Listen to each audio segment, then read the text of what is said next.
दोस्तों, क्या आपने कभी गौर किया है कि कभी-कभी तो हम बैठे-बैठे ही थक जाते हैं और कभी-कभी तो हम बहुत ज़्यादा काम कर लेते हैं और फिर भी हमें थकान महसूस नहीं होती। आप पूरे दिन घर पर बैठे रह सकते हैं, लेकिन पूरे दिन बैठने के बाद जो ऊब पैदा होती है, वह हमारे शरीर को निढाल कर देती है, हमें थका देती है। लेकिन वहीं अगर हम कोई खेल खेलते हैं तो हम उसमें खूब भागा दौड़ी करते हैं, खूब शरीर को थकाने की कोशिश करते हैं, लेकिन खेलने के बाद एक चुस्ती सी महसूस होती है, जैसे शरीर का रोम रोम खिल उठा हो। अगर आप देखें तो यह बात अपने आप में विरोधाभास है। भाई, प्राकृतिक रूप से होना तो ऐसा चाहिए कि आदमी जब खेलता है तो उसका शरीर थकता है, इसीलिए खेलने के बाद उसे थकावट महसूस होनी चाहिए। और जब आदमी खाली बैठा है तो वह अपने शरीर को तो थका ही नहीं रहा, वो तो आराम कर रहा है, तो फिर उसे थकावट क्यों महसूस होती है खाली बैठने में?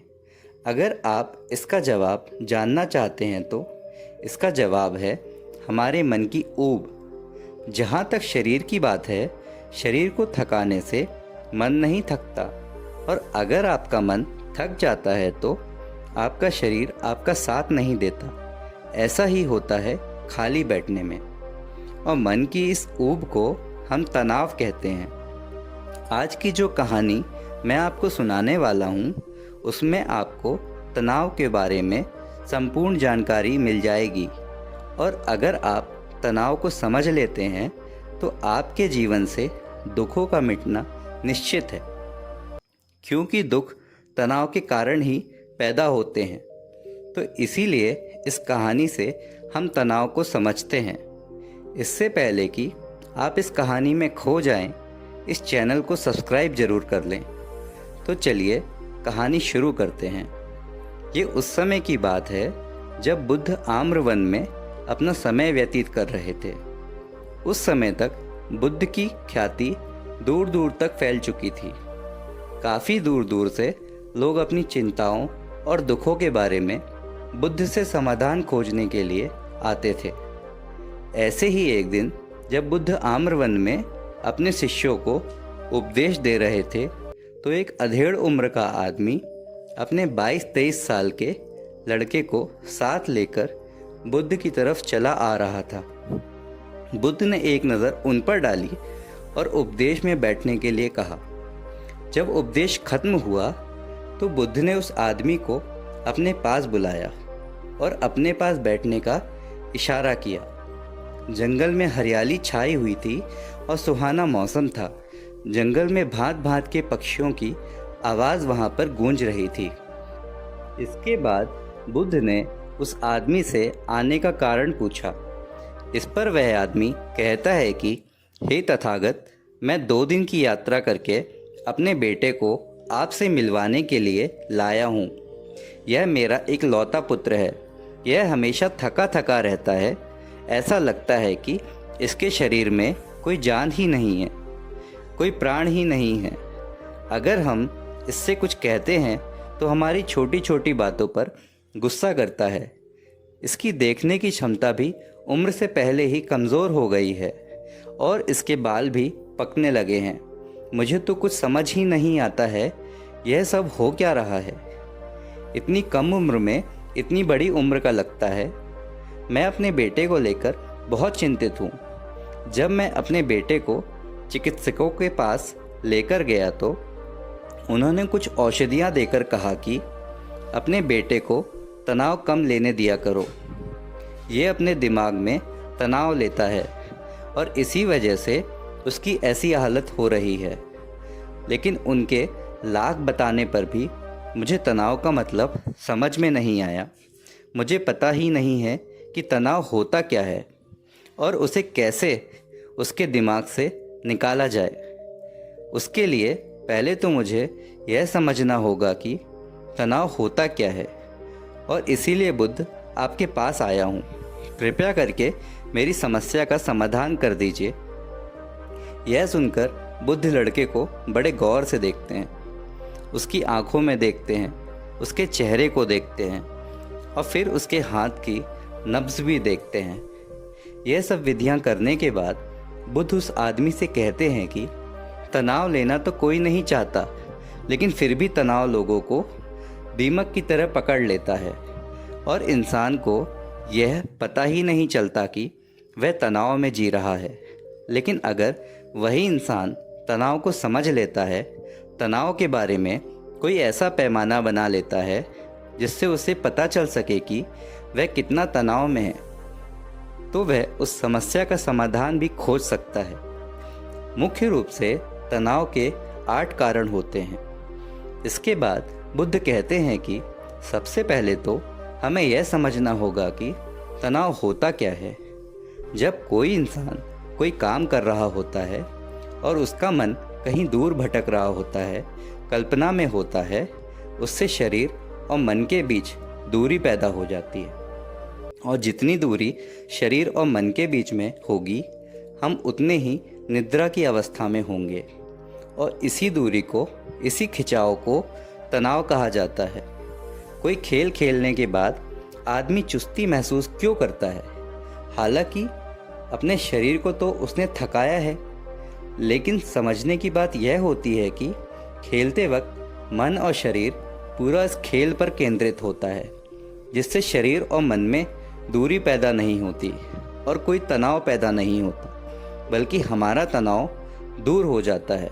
और वही जब हम कोई अरुचिपूर्ण कार्य करते हैं जिसमें हमारा मन नहीं लगता, तो हम शारीरिक रूप से वह काम तो करते हैं, लेकिन हमारा मन कहीं दूर कल्पना में भटक रहा होता है।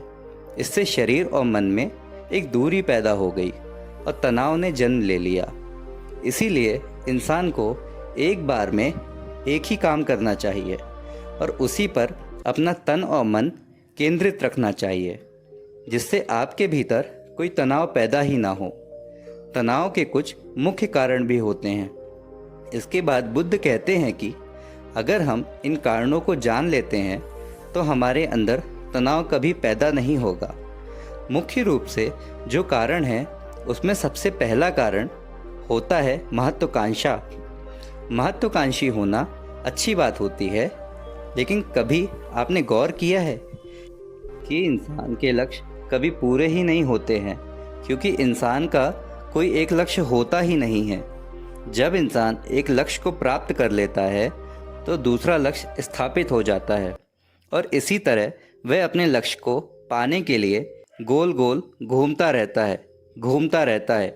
इसीलिए जो इंसान ज़्यादा महत्वाकांक्षी होता है, जिसे बड़े बड़े लक्ष्य प्राप्त करने होते हैं, वह वर्तमान में कभी जी ही नहीं पाता।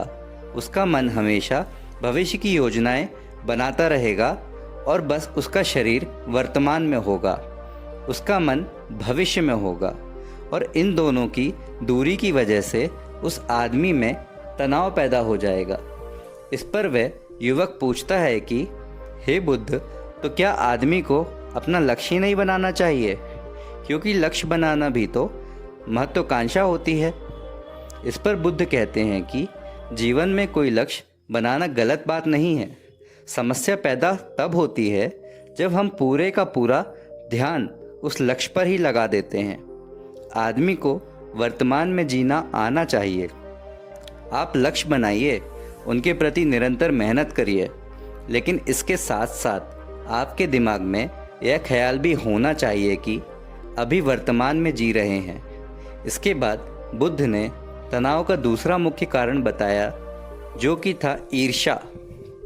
बुद्ध ने कहा कि जब आदमी ईर्ष्यापूर्ण या द्वेषपूर्ण हो जाता है तो भी उसका मन सड़ने लगता है। ईर्ष्या आंतरिक घाव होता है। आंतरिक मतलब मन का घाव होता है। शरीर का घाव तो भर जाता है, लेकिन मन का घाव कभी नहीं भरता। इसीलिए इंसान को दूसरे की तरक्की से कभी ईर्ष्या नहीं करनी चाहिए।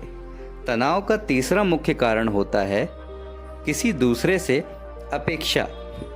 बुद्ध ने बताया कि एक बाप होने के नाते वह अपने बेटे से बहुत सारी अपेक्षाएं रखता है कि मेरा बेटा एक कामयाब इंसान बने, जिस तरह मैं चाहता हूँ उस तरह का जीवन जिए। और जब आदमी किसी से अपेक्षा करने लगता है तो कहीं ना कहीं वह अनजाने में खुद के लिए तनाव पैदा कर रहा होता है।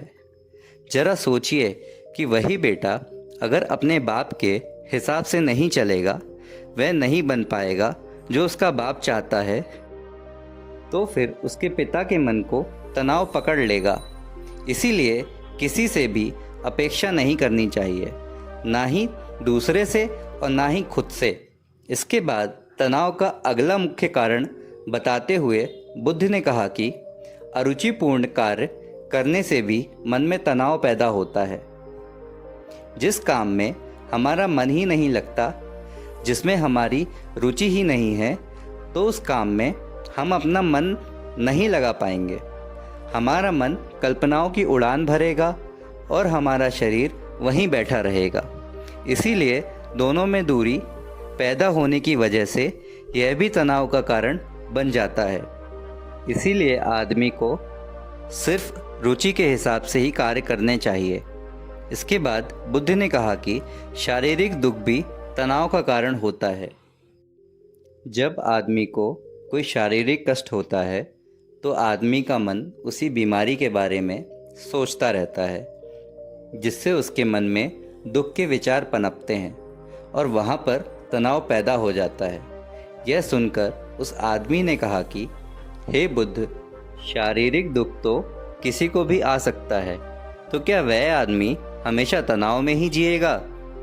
इसका जवाब देते हुए बुद्ध कहते हैं कि यह बात ख्याल करने की होती है कि हमारा जीवन दुखों का आभार है। जैसे जैसे हमारी उम्र बढ़ती है, वैसे वैसे बीमारी आती है, दुख आते हैं और एक दिन मौत भी आती है। तो बीमारियां जीवन का अभिन्न हिस्सा हैं। किसी में वह समय से पहले आती हैं तो किसी में बाद में आती हैं।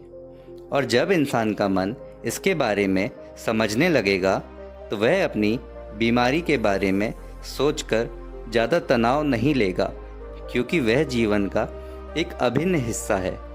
और इसके लिए आदमी को शारीरिक रूप से भी अभ्यास करते रहना चाहिए, ताकि उसका शरीर लंबे समय तक स्वस्थ बना रह सके।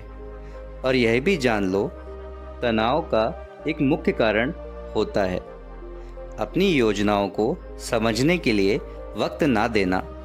कुछ इंसानों के मन में कोई ख्याल पनपता है और वह बस उस पर बिना सोचे समझे कार्य करना शुरू कर देते हैं, और जब उस काम में उन्हें नाकामयाबी मिलती है तो वह तनाव से भर जाते हैं, क्योंकि उन्होंने वह काम शुरू करने से पहले उसके बारे में पूरी जानकारी नहीं ली थी।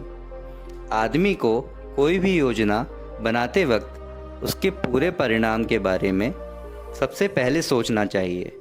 हमें यह सोचना चाहिए कि अगर यह योजना कामयाब नहीं हुई तो फिर मैं क्या करूँगा, और इसीलिए अपनी योजनाओं को समझने के लिए पूरा वक्त देना, ताकि भविष्य में उस काम के प्रति कोई तनाव पैदा ही ना हो।